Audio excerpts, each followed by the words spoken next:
It's a new week. Thank God it's Monday. Thank God for life and thank God for Monday. Well, let's do Monday business here on Business Morning on Channels Television. I'm Ini John Mekwa. We'll start off with oil prices. And for a second day today, it lowered on fears of lower fuel demand from an expected global recession, sparked by rising worldwide interest rates and as a surging U.S. dollar limits the ability of non-dollar consumers to purchase crude. The dollar index climbed to a fresh 20-year high on Monday, capping oil price gains. Brent crude futures dropped by 1.33% at $85.01 a barrel, while U.S. West Texas Intermediate crude futures was down also 1.35% to $77.69 a barrel. Both contracts slumped around 5% on Friday. Analysts say that crude should find some support as Russia reinforces troops for the war on Ukraine, and European Union sanctions on Russian oil are set to take effect in December. With prices plunging, attention will turn to what OPEC Plus may do when they meet on the 5th of October after agreeing to cut output modestly at their last meeting. And with that, we come to Nigeria, where the National Pension Commission, PENCOM, says it has approved guidelines for workers to get a residential mortgage using their retirement savings account, RSA. According to the commission, RSA holders with a minimum contribution period of 5 years can withdraw 25% from their retirement savings account balance to purchase or maintain a home, land, or any other type of real estate. The commission adds that the RSA holders may use the contingency portion of their voluntary contributions where 25% is not sufficient for payment as equity contribution. I bet that catches your fancy, and we will focus on that sometime during this week and tell you how you can benefit from that. And then we move to Kano, where operations at the Kano Inland Dry Port may soon commence after the Deputy Controller of Customs, Mohammed Sani Umar, led by the Managing Director of Kano Dala Inland Dry Port, Rabiu Ahmed, took a tour of the facility. The infrastructure, sitting on a 200-acre of land in a serene environment located in Zawachiki community in Kano State, northwest of Nigeria, was declared as a port of origin and destination in the month of June. Various sections of the port, including the railway terminal, which will be the major means of transportation, were also viewed. The Deputy Controller is optimistic that the dry port will improve Nigeria's economy on a large scale. As it says, he is set to send his officers for business activities to begin immediately after the commissioning.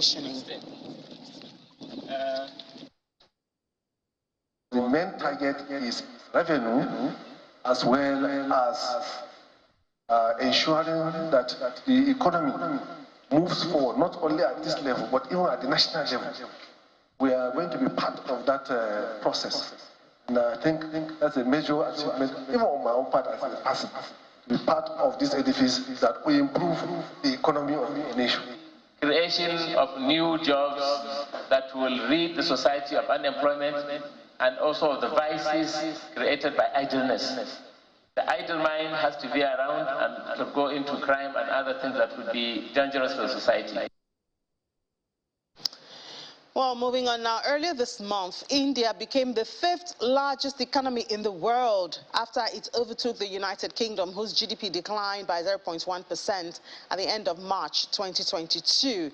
And at the end of the first quarter, figures put India's growth rate at 13%. Even as fears of an economic slowdown hound many economies globally, India has maintained its growth trajectory. Can Nigeria learn from India? Are there similarities or not? Gbemisola Longe, Senior Development Analyst with STARS, joins us for that conversation. Hi, Gbemisola, good to have you this morning. Good morning. Hi, Ini. Good morning. So first of all, help us. Do we meet somewhere, Nigeria and India? Do we have similarities? I guess I can start with the differences.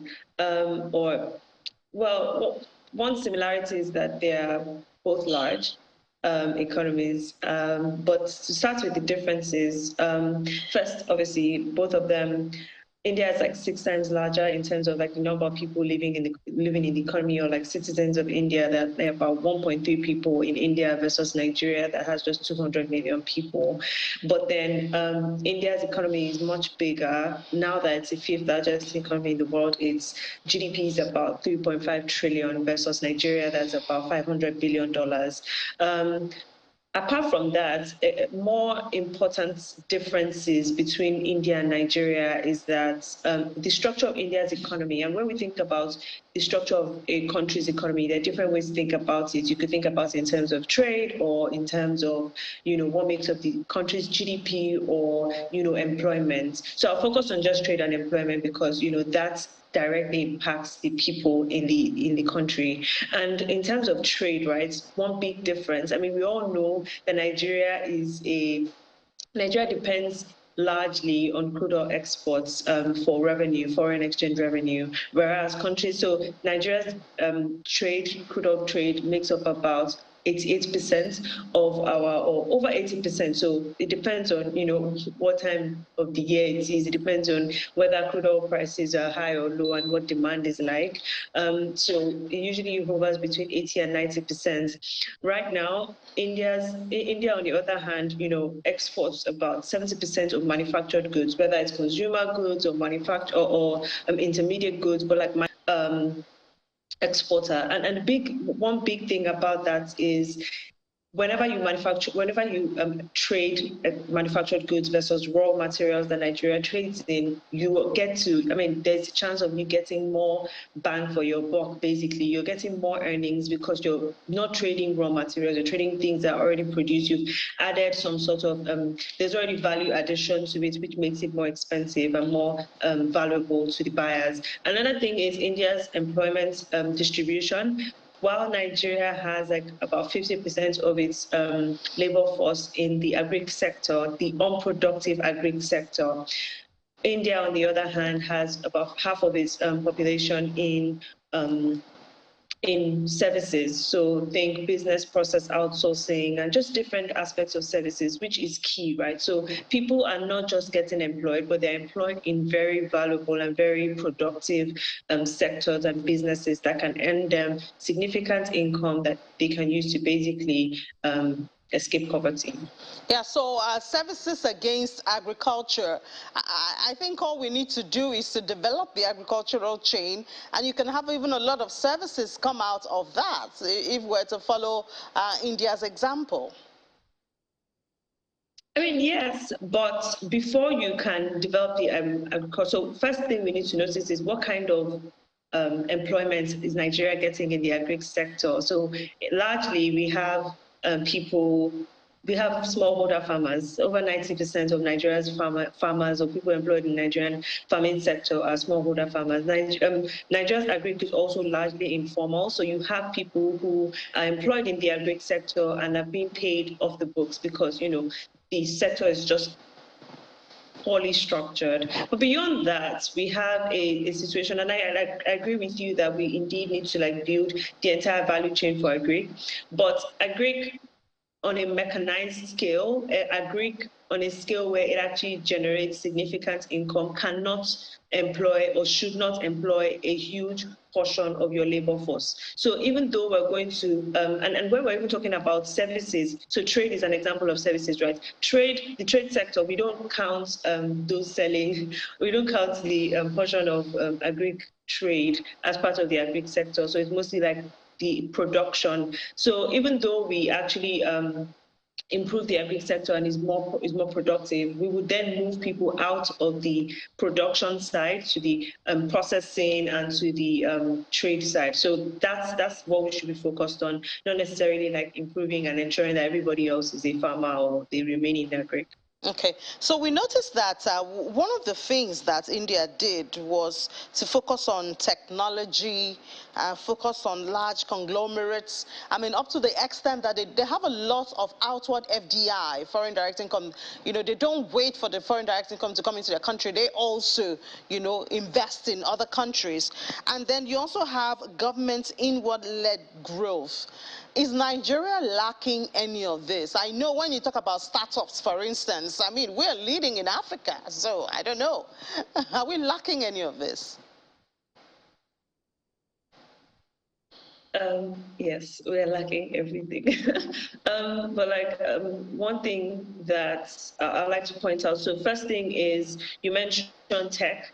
Most of their technology sector, the technology sector is very, very vibrant. They get a lot of funding from, countries abroad and things like that. So that's the first thing, right? They get a lot of FDI from the tech sector because they have, so it's not just, how do I put this now? So the Indian tech sector gets a lot of funding because they have developed it. So even though we have startups, our startups are still very early stage. There's still nothing compared to like the how much FDI the Indian tech sector is earning. So there's still a lot to do on that front. You also spoke about the conglomerate. So one thing India did before it began to I'm not sure if you can hear me.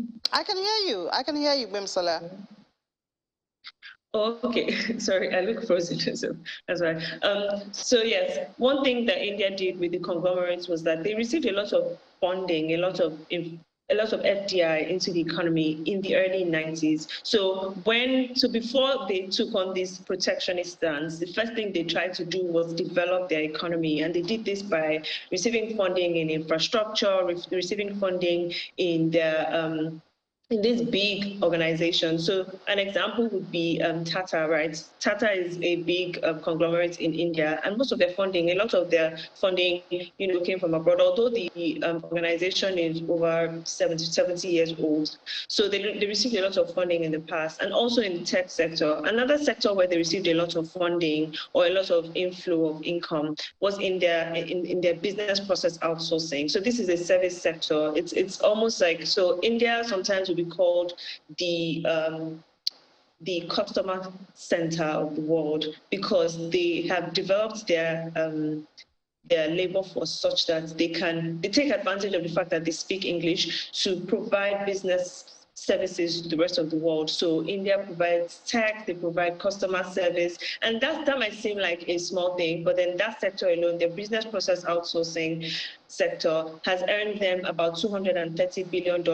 It employs over 5 million people in India. So that's one of the things that they did. And one way that they were able to achieve this huge inflow of income through the business process outsourcing was by developing the education sector. So they invested a lot in the education sector and across different aspects of education, both basic education, technical education especially. So getting people to improve their skills in tech and things like that. So that allowed them to be at the forefront, and basically they just kept exporting their labor without, taking people out of India. So that's one major way that they've been able to get funding. Nigeria doesn't. Nigeria, has been able to export a lot of Nigerians, but rather than, have them stay in Nigeria while the funds come in, a lot of people we're getting a brain drain situation where many people are leaving Nigeria and they're looking for greener pastures. Another thing is India was able to grow the way it has, or even implement. So I'll get to the inward-led growth in a bit, but they were able to implement those kinds of policies because the conglomerates, they reduced the cost of production for these conglomerates, one by, improving infrastructure. Another thing is by removing bureaucracy. So bureaucracy might sound like, it's everything from not knowing if you'll be able to open a bank account in a day or register a business in a week, or, so this obstacles that basically prevent business owners or prevent businesses from operating as they should impede on business progress, and that is something that India sought to actually remove. So these conglomerates, like you have one company or one holding company that has an automobile company under it that's doing trillions of dollars. You have a company that, like a steel manufacturing company, renewable energy. So they've been able to build these kinds of structures because bureaucracy has just been removed, and because they initially started by allowing foreign investment into the economy, and when foreign investment came in, they were then able to now build an economy that they can then protect.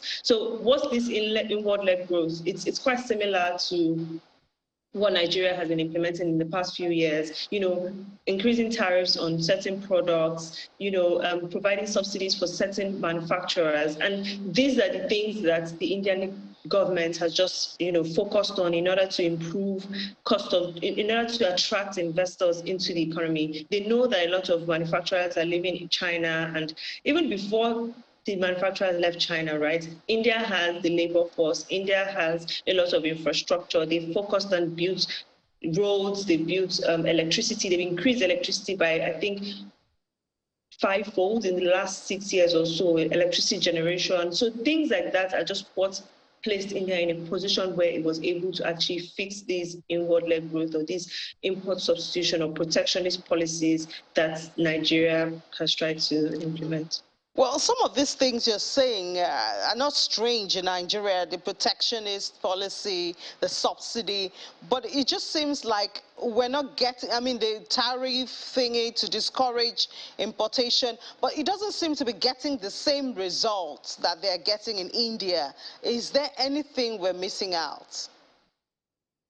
Yeah, so India is at a level where it can afford to protect its domestic industries. Nigeria, on the other hand, cannot. I'll give an example, right? So in the agri sector, so one major sector that the government has tried to protect is the agri sector, ban the importation of rice, ban the importation of maize, different bans and different restrictions to the agri sector, right? Just so that the government's goal is to protect the agri sector and have Nigeria be self-reliant in agri. But one thing the government needs to understand is cost of production in Nigeria is still very high. Transportation is still very expensive because of bad roads, because of very limited options. People need to move goods if you're moving goods from the north to the west, you need to move by a certain corridor. And that just limits people's options. There's a lot of informal taxes that people need to pay. There's a lot of things, right? Even wastage because of the bad roads and because of poor infrastructure. And insecurity is another thing. So people people have to face the brunt of not being able. A lot of farmers have stopped going to the farms because of the inability to farm as a result of insurgents and things like that. We also have issues with electricity. This year alone, the national grid has been down too many times to count. So these are the different things that make cost of production very high. On the other hand, you have India where, even without implementing these protectionist policies, investors abroad, manufacturers in different countries are happy to come and invest in India, and they're happy to come and because cost of production is low. India has a large population for labor and things like that. So the first thing the Nigerian government needs to do before attempting to protect any industry is to ensure that the production within the country is cheap. And how do you do that? Not by implementing and giving people subsidies, but by ensuring that when they produce, they are producing at a competitive rate with other parts of the world. And that's what Nigeria has been unable to do. So once we fix our cost of production issues, even the rice production, farmers are not, the Nigerian farmers are producing rice at a rate that is not competitive with foreign producers. So even when people import rice, even with the high tariffs and the high import duties and the exchange rate differences, people are still willing to spend that little extra to buy, foreign rice versus local rice that they feel isn't of the same quality. So the Nigerian government needs to focus first on building the local industry, reducing cost of production, making it attractive for people to actually invest in manufacturing and production in Nigeria before attempting to protect the economy. If not, it's only the domestic producers that would suffer for it. Yeah, Gbemisola, well, the reality of it sounds really tight at this time when we look at the economy and see the fact that more than 100% of our revenue is being used to service debt already. And so we do not know where that finance or funding is going to come from to develop those infrastructure and give, the space or the breathing space that is needed for cost of production to reduce. Thank you so much for... Yeah, you wanted to say something, Okay, just briefly. Yeah, I was going to mention that the government doesn't have to be the one to do all the investments and all the development.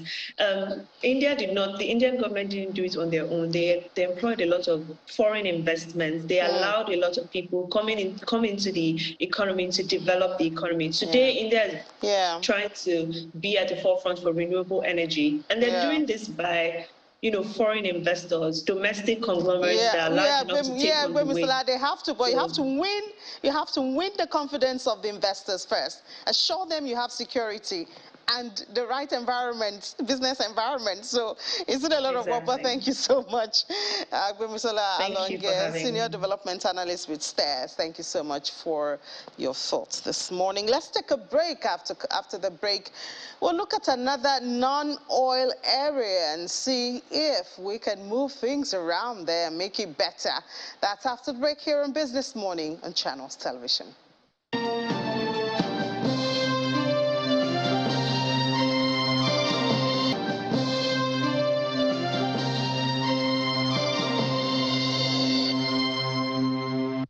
Welcome. You're still watching Business Morning here on Channels Television. In October 2021, the Ministry of Mines and Steel Development launched a Made in Nigeria ball right. The initiative is supposed to save the country from about $300 billion expended annually on its importation, likewise creating employment opportunities for the teeming population. Ball right occurs in various locations: Adamawa, Benue, Cross River, Ebonyi, Gombe, Nasarawa, Plateau, and Taraba states. But the studies have shown that major producing states are focusing on Benue, Cross River, Nasarawa, and Taraba. Now, that policy, how far has it gone? How productive has it been? We have the National Publicity Secretary of the Association of Miners and Processors of Borite, Mr. Patrick Odiegu, joining us from our Abuja studio. Good morning, Mr. Odiegu. Thank you so much for your time this morning. Thank you so very much, Ini. It's a pleasure to be here with you. Good morning, Nigerian. Good morning. So just before I ask you about how this initiative has been, tell us your experience as a miner in Nigeria generally. How is that experience? Yeah, being a miner in Nigeria, I can actually I'll take it from two angles. The primary angle is the geology of Nigeria, the mineralization in Nigeria. Nigeria is so superlatively blessed. There's very few nations that can be compared with Nigeria in terms of our solid mineral endowment. Thus far, you're looking at over 44 minerals, and there should be more, because there is a lot of minor minerals that are not even taken into consideration that are becoming extremely important products in the global economic mix. So I will say that the experience has been misblessing, I should say, in terms of the practicality of the mining as an industry. And I say this with a lot of reasonable sense of foreboding, in knowing that we have, like you just mentioned, barite. Barite is one of the products that I think that the country should actually get its acts together.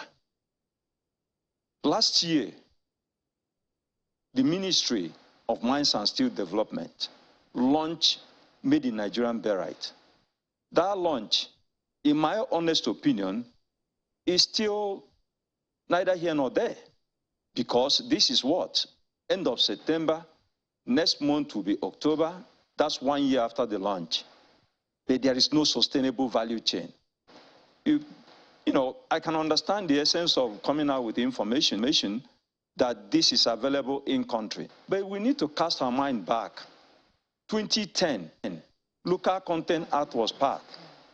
In that Local Content Act, it was stipulated that 60% of barite should be sourced in country. It simply means that before 2010, most of the barite that is used in Nigeria are imported. After 2010, it was reasoned that 60% of whatever the IOCs, the marginal fields, and anybody for that matter that uses barite in Nigeria, 60% of that barite use should come from Nigeria. Now, this 60% or this law has been observing breaches, and it's completely unacceptable. We are talking of economic, gaps, financial leakages, and this is one of the most lowest hanging fruit there is, because our geology is so close to surface, extremely close to surface. Under 3 meters in so many locations, you are getting the quality barite that is not even available in most countries. The biggest country that produces the largest barite is China. China today has a trade embargo. You cannot move 4.2 out of China. You can't do that because it has become a very critical mineral because everybody is looking for gas. So why is it that our country that is so blessed with this mineral is still playing fiddle? We are playing fiddle. Let's call a spade a spade. We are playing fiddle because I cannot understand why we have 4.5 specific gravity, which simply means that we need to add impurities to reduce it to 4.1, which is the American Petroleum Institute standard as it stands today. So it has been enormous carelessness, I will use that word with all due respect, that the state, Nigerian state, has been careless on the blessing that God has given us. We are not playing our weight the way we should. Morocco exports over 1 million metric tons of barite to the United States. We can beat Morocco hands down. I use this word with all due respect. We can beat Morocco hands down. As you clearly mentioned, over 8 states of this country has this quality. So, Mr. Grades that can meet every conceivable standard. Mr. Diego, so what's stopping us? I mean, you've listed, we've heard of the initiative that was launched. We have the raw materials, the barite. What's stopping us from actually cutting off those imports and maximizing what we have in these 8 states? Thank you. I think we need to interrogate our national objective. We need to ask ourselves a serious question. What is it really reason for being a Nigerian? What is the purpose of being a Nigerian? If we continue to do the wrong things, and we're doing it deliberately, we're allowing things that we shouldn't allow to be people are getting away with murder in this country. What the IOCs does in this country can't be repeated in their own countries. What are we talking about? It's economic sabotage, because there is no other conceivable reason anybody can lay their hands on. If we have the best grade of barite, and what the industry requires, we have something that is above that standard. So why are they not using Nigerian barite? Why is the market so opaque? Barite is supposed to be unbundled from the drilling mud so that we can actually see this market for what it is. What we are seeing today is a complete economic sabotage. I say it and I stand by it. I can engage everybody that is involved in this value chain into a debate. That includes the IOCs, NMPC have a very significant role to play. And they are not playing this role because this is so scandalous. We cannot continue to accept this in this country.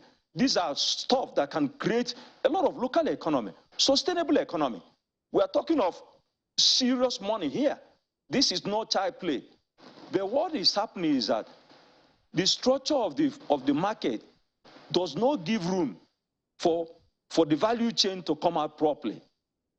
Look at the upstream, the midstream, and the downstream. They are all interwoven. If the barite miners are not being given a market with a clear terms of supply specifications, well clearly spelled out, have been issued. Now you are signing a contract that shows you the quality you're going to supply. You are signing a contract that shows you the quantity and also the general arbiter in terms of inspection, who actually tells the quality independently. What we had so far is a complete disconnection, because the oil and gas gives their contract to oil servicing company. The oil servicing company now engages the processors. So between the processors and the oil servicing company, there is no direct link to the miners, which is really an aberration. You can't have such distortion and you continue to have it. People are going to offices and collecting their salaries while the miners are crying blue mother. What kind of country is this? We must stop this, and we can stop this under 2 seconds. This is not something that we need to go to work. Bring the oil and gas, the IOCs to the table, bring the oil servicing company to the table, bring the processors to the table, bring the miners to the table, and bring the banking, the financial institution to the table, and this thing will be solved overnight. You can even drop blockchain in front so that everything can operate from the point of truth. Who is supposed to bring them to the table? This way. It's unacceptable. Who is supposed to bring them to the table? Beautiful. The Ministry of Mines and Steel Development has a very primary responsibility in development of mining, because that is their job. Ministry of Mines and Steel Development, that development at the end is not because people just like words, they put it there. No, they have a onerous responsibility to ensure that Nigerian solid mineral sector is properly developed. This is not being done properly, right? Some funds were given to the ministry, and they gave this money to Bank of Industry. This money that was given to Bank of Industry is money that's supposed to be used to take risk in the sector as a proof of concept. But for whatever reason, I don't know why we are like this in this country, right? They gave this money to Bank of Industry, and Bank of Industry is using commercial terms on this money. This is wrong. This is money that they should use to unbundle, to de-risk the sector in a very developmental manner, deliberately and creative manner, so that by the time they show that this actually is possible, it will trigger a lot of other people, other financial institutions that have been sitting on, especially the commercial banks, they've been sitting on the wing. When everybody should come into the ecosystem, when the Chinese comes here, how much money do they come to Nigeria with? But go and check the amount of money they take out of this country. What is wrong with us? We can't continue this way. I'm sorry to say this, right? What we need to do is not rocket science. NCDMB is the agency of government that is tasked with monitoring what the oil and gas are doing. We've been engaging NCDMB for so many years. We've been traveling to Yenegua for meetings. The oil and gas have been playing pranks. They've been playing pranks, and they've been getting away with it because the system doesn't interrogate them properly. Mr. We are thinking, oh, don't worry these people because they are the mainstay of the economy. Mr. Odegu, I beg to disagree. Okay, Mr. Odegu, if I might just interrupt you, please. It sounds to me like, so it's not just the issue of illegal mining that we're talking about here, even though that is still an issue from what I hear you say. You see, my dear, this concept of illegal mining is something that I think a responsible state should not even discuss it in public because it's so embarrassing. What is illegal mining? Is there any Nigerian that is a ghost? Nobody is a ghost. This country, the government has right to government can decide this minute that my name is no longer Patrick and I will cease to answer Patrick. So if a state folds its hands and allow distortion to continue to hold sway in our national economy, it can't be accepted. You mentioned India. This is my Indian tax card, right? I run a business in India. This is my Indian tax card, right? The Nigerians are very competent people. We've done things in the world. So we are not just anyhow kind of people. You can't do illegal mining in India. I mean, you cannot. So if people are looking for system to direct, system to control, system to monitor so that our economy can grow, and we continue to sit in our air-conditioned offices and use buzzword, illegal mining. What is illegal about mining? Come closer and see what people are doing. If they require training, you give them the training.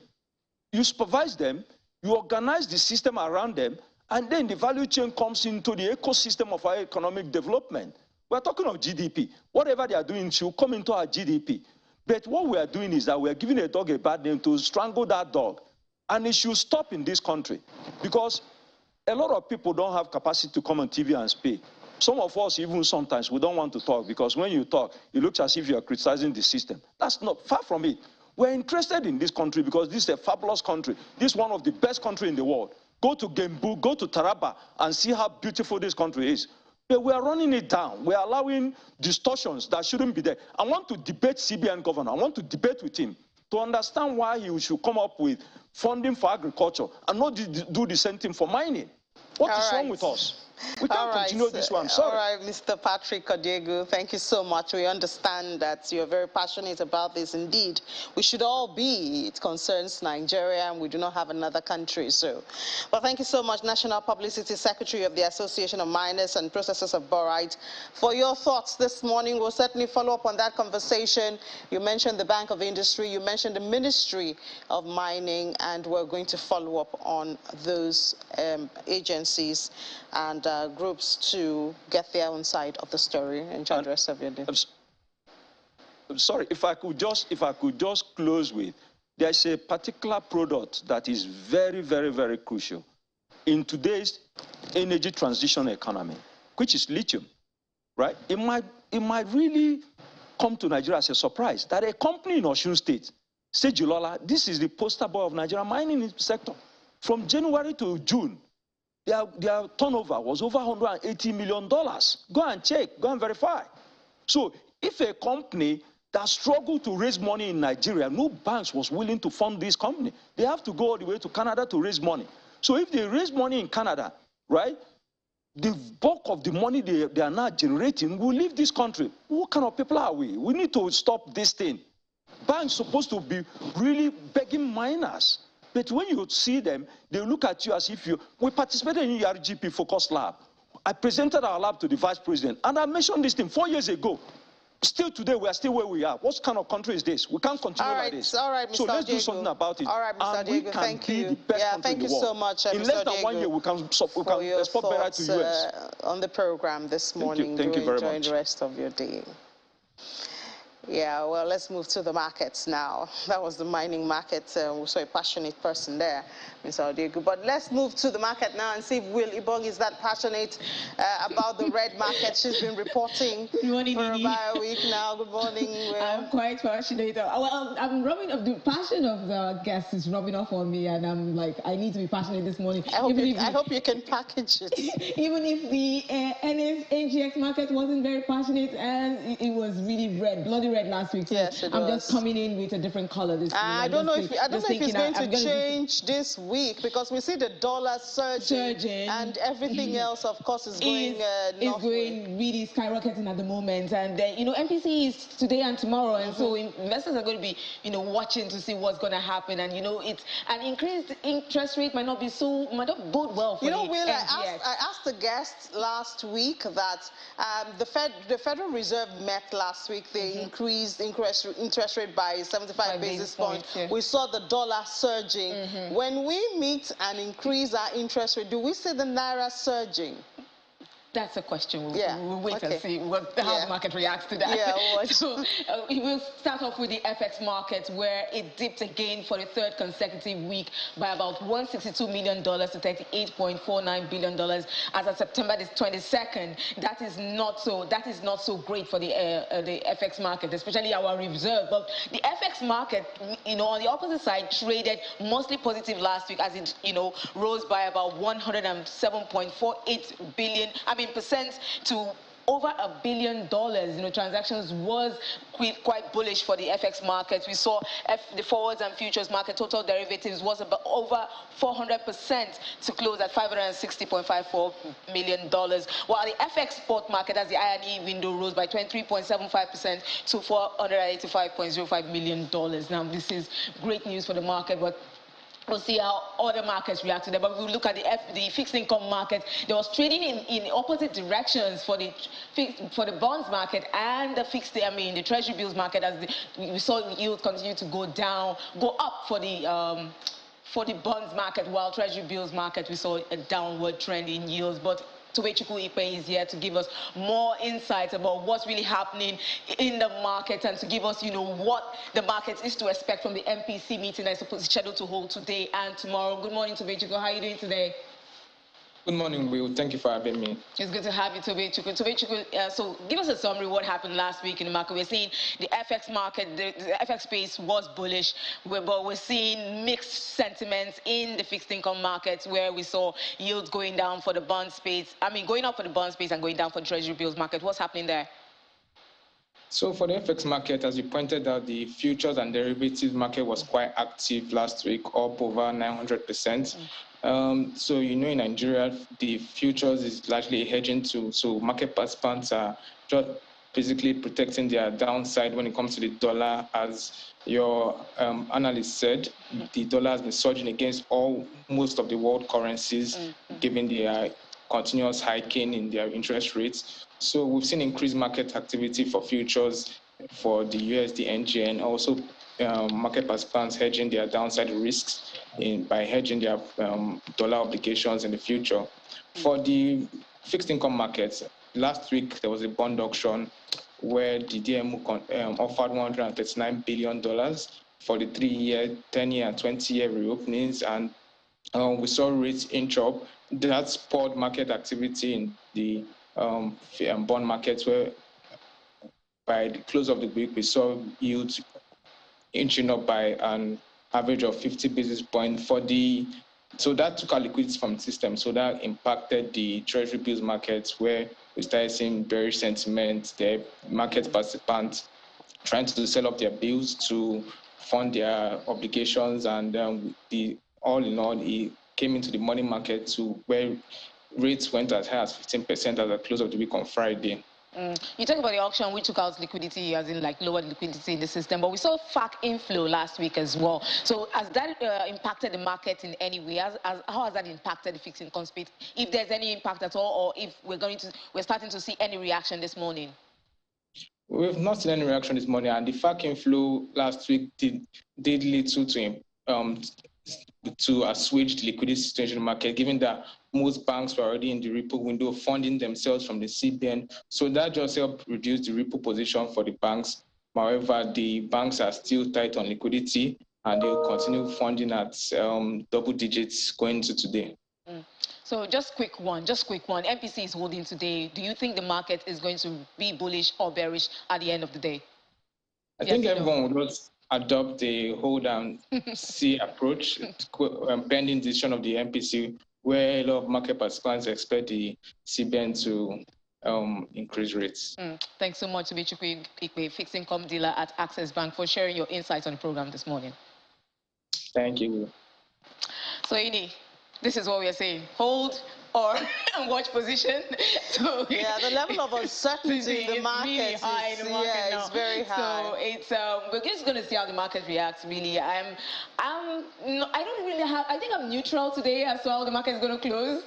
I'm neither bullish or bearish. You don't think there'll be cherry picking after so much dip that we had last week? It's more like maybe for some investors that want to hold long term, but not for a lot of day traders. You're too afraid to predict, Will. That's what I see. No. All right, thank you so much. You're welcome. Yeah, all right, so let's take a break now. When we come back from that break, London is standing by, and it's not looking so good. The pound is not looking so good. But Juliana is standing by to give us the details of that after the break. This is Business Morning on Channels Television. Welcome back. We head straight to London, where Juliana is standing by. Good morning, Juliana. I don't really understand. I know we started this conversation on Friday. The more tax cuts the Britons are getting, the more negative reaction. What's going on? Yes, good morning, Eddie. Well, I'm not sure that's exactly what's happening, but the headline is, yes, the British pound has fallen to its lowest level ever. This is all started from Friday, from the mini-budget, which was delivered by Kwasi Kwarteng, Liz Truss, the Prime Minister's Chancellor of the Exchequer. And overnight in Asia, investors dumped it so much so that it reached $1.03. Now, that is the lowest the pound has been in relation to the dollar ever. I just checked whilst we were on break. It's currently at about $1.07, but that is still historically low. And I remember a couple of weeks ago I was having a conversation on Channels Business Global about the pound reaching parity against the dollar, and it could potentially happen, because it does appear as if investors are brutally punishing the British government at the moment. Yes, on Friday, Kwasi Kwarteng did deliver the kind of toughest tax-cutting measures that the Tory party has seen since the 1970s. It was a £45 billion package, setting aside what we had already had from Liz Truss. And I think the concern for investors is borrowing and public sector debt, because of course you can spend all the money in your bank account, but you know that money has to be paid back, and I think those are the concerns. Now I think some economists are saying, you know, hold your horses, don't panic too much, because we just think that this is a reaction rather than a kind of long-term impact of the British pound. But then they also said that after the Brexit referendum in 2016, and we've very rarely recovered. You know, gone are the days where £1 can get you $1.50. So it is worrying. According to some insiders that I've spoken to this morning, British ministers are very, very concerned. This is a huge gamble that Liz Truss and Kwasi Kwarteng, first black chancellor, have unleashed to the public. And is it going to pay off? It doesn't look like it's paying off just now, but we'll just have to wait and see. Yeah, maybe they're looking at the long term, Juliana. Maybe they're looking at the long term. Yeah. But what else are we expecting for the week? Any data coming up? Well, in relation to what's happening in the currencies market, there have been some suggestions that perhaps there could be an emergency MPC meeting in Threadneedle Street of Bank of England governors. Now, the Bank of England don't like to do that because, of course, they only met last week. If they meet this week, it is going to set panic and shockwaves through the equities, which they don't want to do. At the moment, there is already panic, which is what investors are feeding off. But potentially they would have to, because there are concerns that the slipping in the pound will push up inflation. Interest rates are already high at 2.25%. Some are suggesting they may have to go a lot more stricter with those hikes, and it could get to 5% at the end of the year. And if that happens, it does affect those who borrow, particularly the 4 million people that are not on fixed rate mortgages in the UK. It's pretty grim at the moment in terms of economics here. All the data is showing that it is dipping, but we are also having on Friday Q2 GDP figures. We had them a couple of weeks ago, but these are the final readings, and the one we did have a couple of weeks ago showed that the British economy dipped 0.1% in the 3 months to June. So it's all going on, and of course the Labour Party are having their conference, so they are vying to take over. Yeah, well, Juliana, I know that we'll have a lot to talk about with all the dips, especially with the pound, emergency meetings and speakings, I think. But we'll talk to you at 1:30, see what happens at that time. Let's catch up then. All right, so let's go to another market, and that's the crypto market.